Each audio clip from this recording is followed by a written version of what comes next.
हमारे आज के पिटारे में परम पूज्य सीताराम शास्त्री जी का एक प्रवचन है जो श्रीमद् देवी भागवत कथा पर आधारित है। और इसका केंद्र है एक बहुत ही गहरा शब्द, शक्ति। वो कॉस्मिक एनर्जी जो एक तरह से सब कुछ चला रही है। बिल्कुल। तो आज का हमारा मिशन है ये समझना कि ये प्रवचन शक्ति की इस अवधारणा को कैसे खोलता है, कैसे परत दर परत हमें दिखाता है कि यही शक्ति देवताओं, ऋषियों और यहाँ तक के राक्षसों की कहानियों को कैसे आकार देती है। और इसमें जो सबसे दिलचस्प बात है वो ये है कि ये सिर्फ कहानियां नहीं है। अच्छा। प्रवचन इन्हें दृष्टांत की तरह इस्तेमाल करता है, मतलब ये समझाने के लिए कि शक्ति के रूप कितने अलग अलग हैं और वो काम कैसे करती है। मूल विचार यह है कि शक्ति ही चेतना है, सर्व चैतन्य रूपा। वो अपना रूप बदल सकती है, ट्रांसफॉर्म हो सकती है, लेकिन कभी खत्म नहीं होती। बिल्कुल वैसे ही जैसे विज्ञान ऊर्जा के बारे में कहता है। एकदम। अच्छा, ये ऊर्जा वाली बात बहुत दिलचस्प है। प्रवचन में इसकी शुरुआत भी एक बहुत ही सरल, मतलब बहुत ही अच्छे उदाहरण से होती है। बिजली वाले उदाहरण से। बिल्कुल। शक्ति की तुलना बिजली से की गई है। मतलब बिजली तो एक ही है, लेकिन वही बिजली बल्ब में प्रकाश बन जाती है, पंखे में हवा बन जाती है, हीटर में गर्मी और फ्रिज में ठंडक। तो क्या शक्ति भी इसी तरह अलग अलग रूपों में काम करती है? एकदम सही पकड़ा। और प्रवचन इसे हमारे जीवन की 5 मूल जरूरतों से जोड़ता है। अच्छा। ये कोई मतलब दूर दराज की देवियां नहीं है। जैसे हमें बीमारियों से लड़ने की ताकत चाहिए, एक मजबूत इम्यून सिस्टम। हाँ, वो है दुर्गा का रूप। ठीक है। हमें जीने के लिए, अपने काम करने के लिए संसाधन और धन चाहिए, वो शक्ति लक्ष्मी का रूप है। और सोचने समझने के लिए, सही गलत का फैसला करने के लिए बुद्धि, वो सरस्वती हैं। बिल्कुल। फिर एक इंसान का तेज होता है, उसकी पर्सनालिटी का प्रभाव, जिसे हम ऑरा कहते हैं, वो गायत्री की शक्ति है। और आखिर में जीवन में जो खुशी है, आनंद है, प्रेम का भाव है, जिसे आह्लादनी शक्ति कहा गया है, वो राधा या सीता का रूप है। हाँ। तो ये पांचों रूप मिलकर हमारे जीवन को पूरा करते हैं और इन सब की जड़ एक ही चेतना है, बस उसके प्रकट होने के तरीके अलग अलग हैं। ये तो मतलब समझने में बहुत आसान हो गया, लेकिन एक सवाल मेरे मन में आ रहा है कि जो ज्ञानी हैं क्या वो भी? बिल्कुल। अगर ये शक्ति सब में है, तो जो बड़े बड़े ज्ञानी हैं, ऋषि मुनि हैं, क्या वो भी इसके प्रभाव में आ जाते हैं या वो इससे ऊपर उठ चुके होते हैं? यही तो इस प्रवचन का सबसे कमाल का हिस्सा है। ये दिखाता है कि कोई भी इसके प्रभाव से बाहर नहीं है, कोई भी नहीं। अच्छा। और इसका सबसे बड़ा उदाहरण है वेद व्यास की कहानी। वेद व्यास, जिन्होंने महाभारत लिखी, वेदों को बांटा, मतलब ज्ञान का महासागर। हाँ, उनसे बड़ा ज्ञानी कौन होगा? तो हुआ ये कि एक दिन व्यास जी जंगल में बैठे थे और उन्होंने एक गौरैया को देखा। वो अपनी चोंच में दाना लेकर अपने बच्चों को खिला रही थी। बड़ा ही प्यारा दृश्य था। हाँ, होता है। लेकिन उसे देखकर व्यास जी के मन में एक ख्याल आया, अरे मैं तो इस सुख से वंचित हूँ, मेरा कोई पुत्र नहीं है।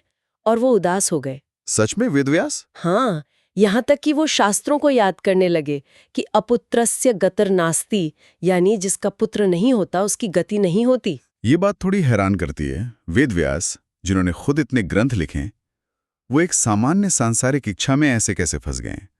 ये तो पुत्र मोह जैसा लग रहा है। और था भी। प्रवचन में एक श्लोक आता है, ज्ञानी नाम अपि चेतांसी देवी भगवती हिस्सा बला दाकृष्य मोफाय महामाया प्रयच्छति। इसका मतलब क्या हुआ? इसका मतलब है कि वो भगवती महामाया बड़े बड़े ज्ञानियों के चित्त को भी बलपूर्वक खींचकर मोह में डाल देती हैं। व्यास जी का ये सोचना उसी महामाया की प्रेरणा थी। मतलब शक्ति ही एक ज्ञानी के मन में एक इच्छा जगा रही थी। बिल्कुल। तो क्या इसका कोई गहरा सांकेतिक अर्थ भी है, या ये बस एक कहानी है ये बताने के लिए कि ज्ञानी भी भटक सकते हैं? नहीं, इसका बहुत गहरा अर्थ है। प्रवचन में आगे एक संकेत मिलता है कि यहाँ पुत्र का एक सांकेतिक अर्थ विवेक भी है। विवेक? हाँ, यानी बुद्धि और ज्ञान होने के बाद भी जब विवेक यानी सही गलत को समझने और उसे जीवन में उतारने की क्षमता जागृत ना हो तो ज्ञान अधूरा है। अच्छा। तो व्यास जी का पुत्र के लिए तड़पना एक तरह से विवेक के लिए तड़पना था। वो ज्ञान तो पा चुके थे, पर शायद उस ज्ञान का सार जो वैराग्य और शांति है उससे दूर थे। वाह! ये तो पूरी कहानी का मतलब ही बदल देता है। तो फिर व्यास जी की इस उलझन का हल कैसे निकला? कौन आया उनकी मदद करने? उनकी मदद के लिए आते हैं देवर्षि नारद। अच्छा। नारद जी उन्हें समझाते हैं कि आप जिस पुत्र के लिए परेशान हैं वो तो संसारिक बंधन है, आप उस शक्ति को देखिए जो सबको चला रही है। ब्रह्मा, विष्णु, महेश तक उसी की आराधना करते हैं। वो तीनों भी हाँ, ब्रह्मा जी जब सृष्टि करते हैं तो वो शक्ति का राजसी रूप इस्तेमाल करते हैं। विष्णु जब पालन करते हैं तो वो सात्विकी रूप है, और शिव जब संहार करते हैं तो वो तामसी रूप है। तो ये तीनों गुण और तीनों काम उसी एक आदिशक्ति से मिलते हैं। बिल्कुल। इसीलिए नारद जी ने व्यास जी को उसी परम शक्ति की उपासना करने की सलाह दी। तो व्यास जी की कहानी से ये पता चलता है कि शक्ति व्यक्तिगत इच्छाओं और मोह को कैसे प्रभावित करती है। लेकिन इसका खेल तो शायद पूरे ब्रह्मांड के स्तर पर भी चलता होगा। बिल्कुल, और वो हमें भगवान विष्णु और हयग्रीव की कहानी में देखने को मिलता है। ये कहानी तो और भी ज्यादा उलझी हुई और कई परतों वाली है। अच्छा, बताइए। कहानी शुरू होती है जब भगवान विष्णु असुरों के साथ 10,000 साल तक युद्ध करके बहुत थक जाते हैं। 10,000 साल? हाँ, वो आराम करने के लिए अपने धनुष का एक सिरा जमीन पर और दूसरा अपनी ठोड़ी के नीचे लगाकर गहरी नींद में सो जाते हैं। और इसी बीच देवताओं को एक यज्ञ करना होता है जिसके लिए विष्णु का वहां होना जरूरी है। लेकिन उन्हें जगाए कौन? यही समस्या थी। गहरी नींद से किसी को उठाना तो वैसे भी ठीक नहीं माना जाता। हाँ, पाप लगता है, कहते हैं। प्रवचन में इस पर जोर दिया गया है कि अकारण किसी सोए हुए को जगाना ब्रह्म हत्या जैसा पाप है। लेकिन साथ ही ये भी बताया गया है कि 7 तरह के लोगों को जगाना पुण्य का काम है। अच्छा, ये कौन लोग हैं? इसमें विद्यार्थी हैं, सेवक, कोई मुसाफिर, भूखा इंसान, डरा हुआ व्यक्ति, खजांची और पहरेदार। इन्हें जगाने में कोई दोष नहीं लगता। ये तो एक काम की जानकारी है। खैर, तो देवताओं ने क्या किया? जब कोई हिम्मत नहीं कर पाया तो उन्होंने एक छोटे से कीड़े से मदद मांगी, जिसे बामरी कहा गया है। एक कीड़े से? हाँ, और उससे वादा किया कि अगर तुम ये काम कर दो तो यज्ञ में तुम्हें भी हिस्सा मिलेगा। तो उस कीड़े ने जाकर धनुष की डोरी को कुतरना शुरू कर दिया। ओहो, और जैसे ही डोरी टूटी, धनुष तेजी से सीधा हुआ होगा और अलग होकर कहीं दूर आकाश में गायब हो गया। क्या? ये तो बहुत अजीब घटना है। जगाने गए थे और सिर ही गायब हो गया। हाँ, देवता तो और घबरा गए। तो क्या ये बस एक हादसा था? भगवान का सिर ऐसे कैसे कट सकता है? देखने में तो ये एक हादसा लगता है, लेकिन प्रवचन बताता है कि ये शक्ति की एक बहुत बड़ी और जटिल योजना का हिस्सा था। योजना? कैसी योजना? इसके पीछे कोई एक नहीं बल्कि तीन कारण एक साथ काम कर रहे थे। पहली वजह थी लक्ष्मी जी का एक श्राप। लक्ष्मी जी का श्राप? उन्होंने विष्णु को श्राप क्यों दिया? कहानी है कि एक बार भगवान विष्णु बिना किसी वजह के जोर से हंस पड़े।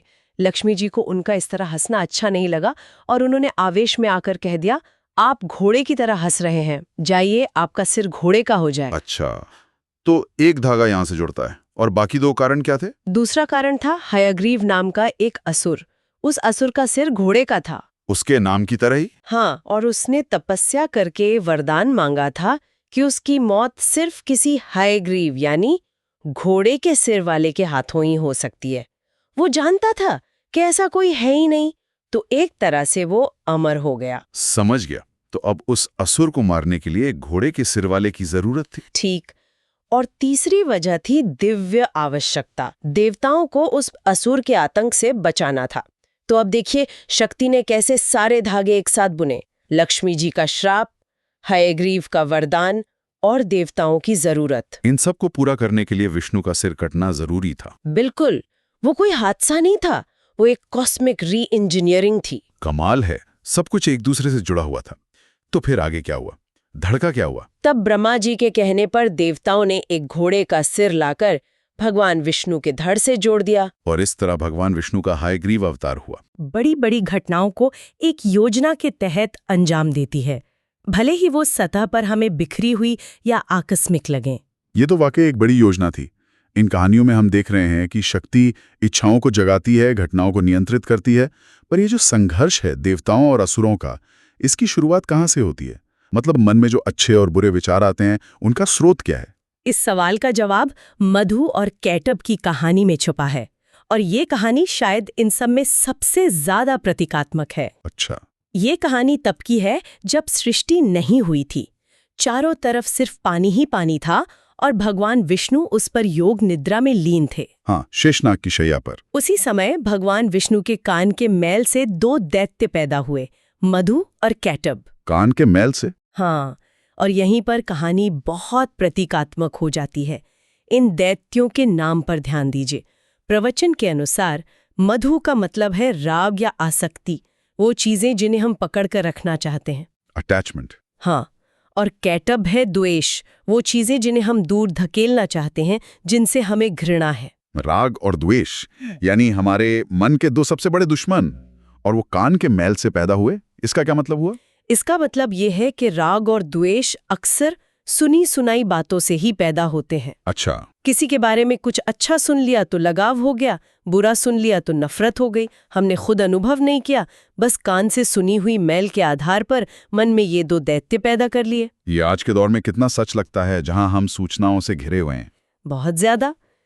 तो इन दोनों दैत्यों ने पैदा होते ही क्या किया? वो घूमते घूमते ब्रह्मा जी के पास पहुंच गए, जो उस समय कमल पर बैठकर सृष्टि की रचना की योजना बना रहे थे। उन्हें देखकर ये दोनों दैत्य उन्हें खाने दौड़े। ब्रह्मा जी को? हाँ, अब ब्रह्मा जी यहाँ विधि यानी नियम कानून के प्रतीक हैं। तो इसका सांकेतिक अर्थ ये हुआ कि जब जीवन में राग और द्वेष बहुत ज्यादा बढ़ जाते हैं तो वो जीवन के सारे नियमों को, सारे विधि विधान को खा जाते हैं, नष्ट कर देते हैं। और तो ब्रह्मा जी ने विष्णु को जगाने की कोशिश की होगी। हाँ, लेकिन वो नहीं जागे क्योंकि वो योग निद्रा में थे। और ये योग निद्रा स्वयं भगवती का ही एक रूप है, एक शक्ति है। मतलब विष्णु उस शक्ति के प्रभाव में थे। बिल्कुल। इसलिए उन्हें उस प्रभाव से मुक्त करने के लिए उसी शक्ति का आवाहन करना जरूरी था। ये दिखाता है कि कोई भी, चाहे वो विष्णु ही क्यों ना हो, शक्ति के नियमों से बंधा है। तब ब्रह्मा जी ने देवी की स्तुति की, जिसे निद्रा स्तुति कहते हैं। हाँ, और तब देवी प्रसन्न हुई और उन्होंने विष्णु को अपनी योग निद्रा से मुक्त कर दिया। फिर तो युद्ध हुआ होगा। भयंकर युद्ध। विष्णु जागे और उनका मधु कैटब से 5000 सालों तक युद्ध चला। लेकिन वो दोनों इतने शक्तिशाली थे कि हार ही नहीं रहे थे। 5000 साल? तब भगवान विष्णु ने देखा कि ये बल से नहीं मरेंगे। उन्होंने फिर से उसी महामाया, उसी शक्ति का ध्यान किया। और तब शक्ति ने फिर अपना काम किया होगा। हाँ, भगवती ने अपनी माया से उन दोनों दैत्यों की बुद्धि फेर दी, उनके मन में अहंकार भर दिया। अहंकार? हाँ, वो लड़ते लड़ते अचानक विष्णु से बोले, हम तुम्हारी वीरता से बहुत प्रसन्न हैं, बोलो तुम हमसे क्या वरदान मांगना चाहते हो? क्या? जो विष्णु से लड़ रहे थे वो उन्हें ही वरदान देने की बात करने लगे। यही तो अहंकार का खेल है। ये तो बहुत बड़ा मनोवैज्ञानिक दाव था। तब विष्णु ने क्या किया? विष्णु ने चतुराई से कहा, अगर आप मुझ पर इतने ही प्रसन्न हैं तो मुझे ये वरदान दीजिए कि तुम दोनों मेरे हाथों से मारे जाओ। बहुत बढ़िया, अपनी ही बात में फंसा दिया। हाँ, पर उन्होंने भी एक शर्त रखी। उन्होंने कहा, ठीक है, लेकिन तुम हमें ऐसी जगह मारोगे जहां पानी न हो। वो जानते थे कि चारों तरफ तो प्रलय का जल ही जल है, तो ऐसी कोई जगह है ही नहीं। तो फिर से बच निकलना चाहते थे। हाँ, लेकिन वो शक्ति की योजना को नहीं समझ पाए। भगवान विष्णु ने अपनी जांघों को पानी से ऊपर उठाया और इतना फैलाया कि वो जमीन की तरह दिखने लगी। और उन्होंने कहा, यहाँ पानी नहीं है, और फिर उन दोनों को अपनी जांघों पर रखकर सुदर्शन चक्र से उनका वध कर दिया। तो ये कहानी फिर से दिखाती है कि शक्ति सिर्फ बल नहीं है, वो बुद्धि को भी प्रेरित करती है। हाँ, और अहंकार का इस्तेमाल करके भी अपना काम सिद्ध कर लेती है। तो इन तीनों कहानियों को एक साथ देखें, वेद व्यास का मोह, विष्णु का हयग्रीव बनना और मधु कैटब का मारा जाना, इन सब के जरिए एक ही बात को बार बार स्थापित किया गया है ना? हाँ, बिल्कुल।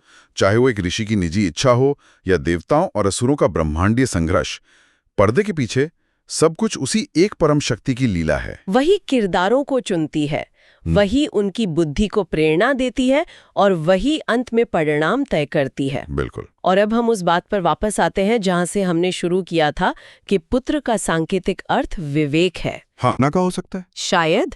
और ये हमें आज के लिए एक बहुत जरूरी सवाल पर लाकर छोड़ता है। वो क्या? मधु और कैटब कान के मैल से पैदा हुए थे, यानी सुने सुनाए राग और द्वेष से। आज हम सूचना के महासागर में जी रहे हैं। हर सेकंड हमारे कानों और आंखों में हजारों तरह की जानकारी डाली जा रही है। सोशल मीडिया, खबरें, ओपिनियंस, हर तरफ से। तो क्या हमारे अंदर भी हर रोज ऐसे ही मधु और कैटब पैदा नहीं हो रहे हैं? ऐसे लगाव और ऐसी नफरतें जो हमारी अपनी नहीं बल्कि दूसरों की दी हुई हैं। सोचने वाली बात है। बिल्कुल, ये सोचने वाली बात है कि हम इस सूचना के मैल को कैसे नियंत्रित करें ताकि हमारा आंतरिक संतुलन, हमारी विधि नष्ट न हो जाए।